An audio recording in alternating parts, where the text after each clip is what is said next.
প্রিয় শিক্ষার্থীরা, আজকে আমরা কমপ্লিটিং সেন্টেন্সের পার্ট 8 অংশে লেস্টের ব্যবহার নিয়ে আলোচনা করব। লেস্টের বাংলা অর্থ হচ্ছে তা না হলে বা নইলে। লেস্টের পরের ক্লজটি নিম্নরূপে গঠিত হবে: সাবজেক্ট বা শুড অথবা মাইট, এরপরে ভার্বের প্রেজেন্ট ফর্ম, দেন এক্সটেনশন। লেস্টের আগের ক্লজটি প্রেজেন্ট ফর্ম বা পাস্ট ফর্ম যেই টেন্সই থাকুক না কেন, লেস্টের পরের ক্লজটি এই নিয়মে গঠিত হবে। এক্সাম্পল দেখে আসি। প্রথম এক্সাম্পলটি, the students walked faster lest they should অথবা মাইট মিস দ্য ক্লাস। এটি পাস্ট ইনডিফিনিট যুক্ত একটি ক্লজ।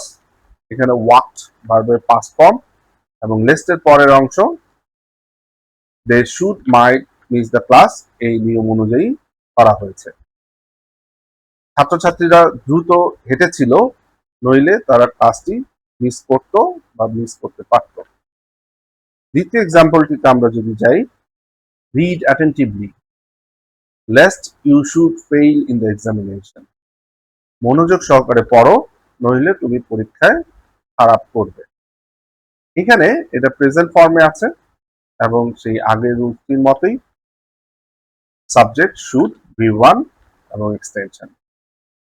শিক্ষার্থীরা, তোমাদের এটা মনে রাখতে হবে, লেস্ট নেগেটিভ ওয়ার্ড, তাই এর পরে এই বাক্যে লেস্ট যুক্ত ক্লাসে কোনো নেগেটিভ ওয়ার্ড ব্যবহার করা যাবে না। I hope you all have understood the use of lest. If you practice more, you will get good marks. Moreover, if you face any problem regarding these rules, you can comment in my comment box. I will reply your comment.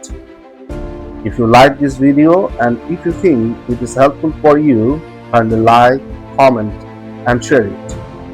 Stay safe and sound. Bye bye.